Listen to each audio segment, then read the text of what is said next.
বাংলাদেশের কোনো রাজনৈতিক দলে অনুপ্রবেশকারীরা খুব বেশি পাত্তা না পেলেও বিএনপির ভিতরে অনুপ্রবেশকারীদের অবস্থান কিন্তু জয় জয়কার। এসেই তারা বড় পদ পদবি পান, এমপি হন, মন্ত্রী হন।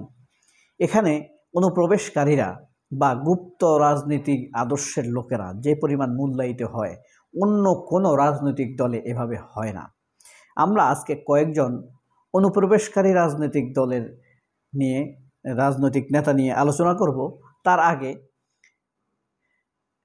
বাংলাদেশের গুরুত্বপূর্ণ অনুপ্রবেশকারী একজন, যেমন মান্নান ভূঁইয়া। যেই মান্নান ভূঁইয়া ইউনিয়ন পরিষদ নির্বাচন করে 2বার ইলেকশনে হেরেছিলেন, সেই মান্নান ভূঁইয়া বিএনপির রাজনীতিতে এসে দলের সর্বোচ্চ লেভেলে আরোহণ করেছিলেন।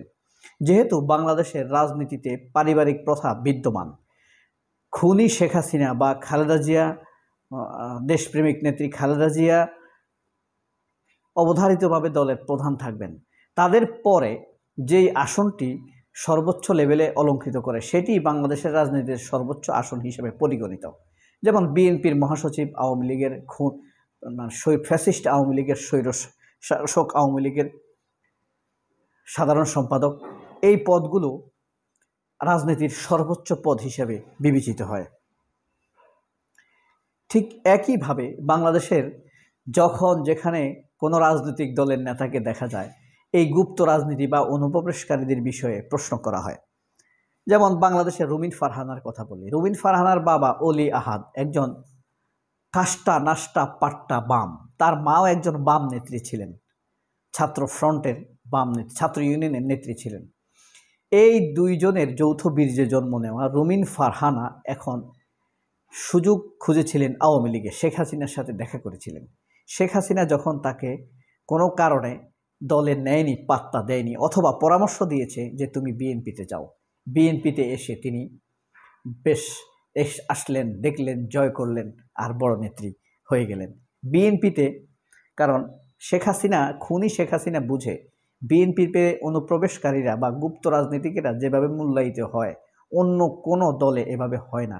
এখানে অনুপ্রবেশকারীদের জয় জয়কার, আসলেই পদ পেয়ে যায়, এমপি হয়ে যায়, মন্ত্রী হয়ে যায়, সেলিব্রিটি লাইফ মেনটেন করে, পলিটিক্যাল সেলিব্রিটি লাইফ তারা সবসময় মেনটেন করে। একইভাবে এই ফজলু ছিল ছাত্রলীগের সভাপতি। স্বাধীনতার পর অজস্র মানুষকে হত্যা করেছে, বিহারীকে হত্যা করেছে। সে নিজের মুখে বলেছে, ছুরি নিয়ে হেঁটেছি আর দেখেছি, আমিও যখন তাগড়া ছিলাম। কথা বলেছে অহংকার প্রকাশ করতে গিয়ে হাসনাত আবদুল্লাহ, সার্জিস আলমদেরকে, নাসিরউদ্দিন পাটোয়ারিদেরকে ধমক দিতে গিয়ে তিনি কথা বলে ফেলেছেন। তার থলের বিড়াল বেড়ে গিয়েছে।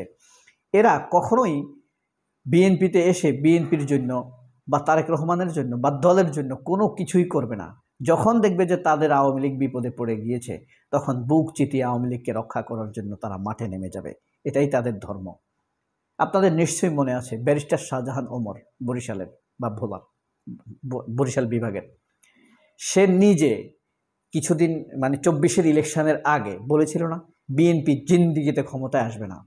নেত্রী বলেছিল তুমি বিএনপি করতে থাকো, ওখানে থেকেই কাজ করো। অর্থাৎ শেখ হাসিনা নির্দেশ দিয়েই ওই অনুপ্রবেশকারীদেরকে ঢুকিয়েছে। সময় আসলে তারা আওয়ামী লীগের এজেন্ডা বাস্তবায়ন করে। একইভাবে আমরা সাংবাদিক মাসুদ কামালের কথা বলবো। মুখোশধারী সাংবাদিক মাসুদ কামাল, খালেদ মহিউদ্দিনের কথাও একই প্যারালালে ধরতে পারেন। এরা ছাত্র ইউনিয়ন, মাসুদ কামাল ছাত্র ফ্রন্ট করেছে, আর জাসদ কামাল করেছে ছাত্র ফ্রন্ট। মাসুদ কামাল এখন বাসদ করে, কিন্তু বাসদের সদস্য সে। এরা এমনভাবে সাংবাদিকতার মুখোশ ধরে থাকে, আসলে তারা সাংবাদিকতার আড়ালে ফ্যাসিবাদী রাজনীতি করে, ফ্যাসিবাদের পক্ষে বয়ান তৈরি করে। মাসুদ কামাল তাদের একজন মুখোশধারী অনুপ্রবেশকারী সুশীল হিসাবে পরিচিত দেশবাসীর কাছে। এদেশের মানুষ মাসুদ কামালদেরকে মনে করে অনুপ্রবেশকারী বা গুপ্ত সুশীল। এরপরে আপনি হাবিবুর রহমান হাবিব, বিএনপির চেয়ারপারসনের vice president, Fazlu vice president উপদেষ্টা, বিএনপি চেয়ারপারসনের উপদেষ্টা। তারা চিন্তা করেন আপনি কি ভয়ঙ্কর ব্যাপার।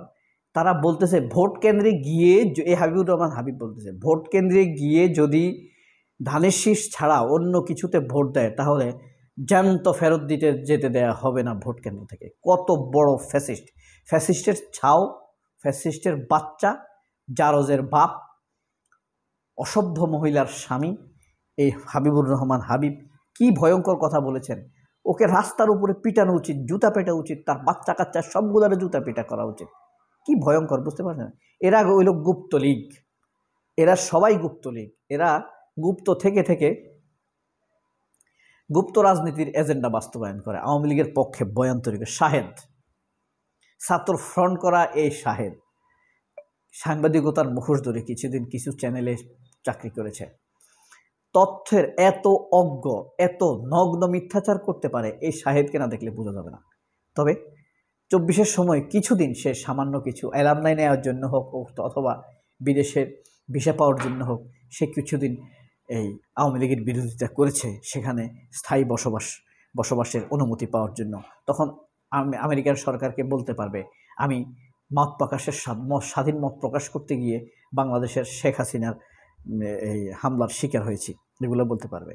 শাহেদা ওবায়দের বাপ KM ওবায়দ, শ্যামা ওবায়দ, তার বাপ KM ওবায়দুর রহমান ছাত্রলীগের সভাপতি ছিল।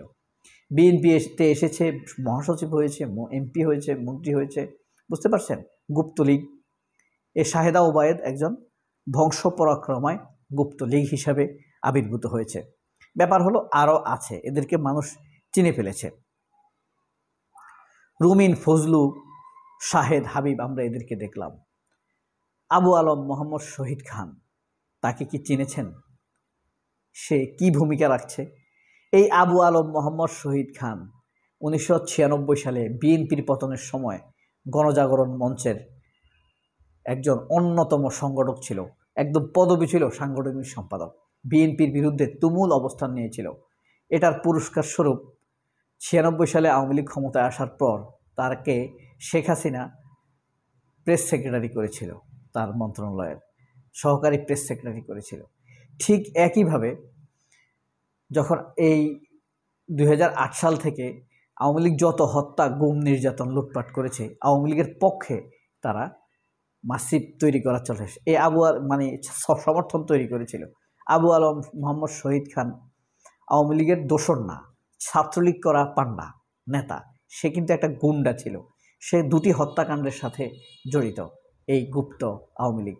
এখন আওয়ামী লীগ যেন নির্বাচন করতে পারে, আমাদের নির্বাচন করতেই হবে। পার্টিসিপেটরি ইলেকশন তকমা পেতে হলে আওয়ামী লীগকে নির্বাচন করতে দিতেই হবে। ইউরোপে ফ্যাসিস্ট দলগুলোকে নিষিদ্ধ করেছে, সেটার সাথে আওয়ামী লীগকে মিলানো যাবে না, এই সেই নানান কথা বলে আওয়ামী লীগকে পুনর্বাসনের জন্য সে মতামত তৈরি করে, বয়ান তৈরি করে। শাহেদ আমাদের সালমান এফ রহমানের এদের নীতি কিন্তু খুব দুর্বল, এরা বাটপাট। এই যে সালমান এফ রহমানের, তোমার যদি খালেদ মহিউদ্দিনের যদি নীতি ভালো থাকতো তাহলে সালমান এফ রহমানের কামলা হয় সে কোনোদিনও হতো না। এরা উপর দিয়ে বড় বড় কথা বলে আর আসলে আদতে চোরের সহযোগী। এরাই গুপ্ত লীগ, গুপ্ত রাজনীতির পথ প্রদর্শক। সবাই অনেক ভালো থাকবেন। আল্লাহ হাফেজ। আসসালামু আলাইকুম।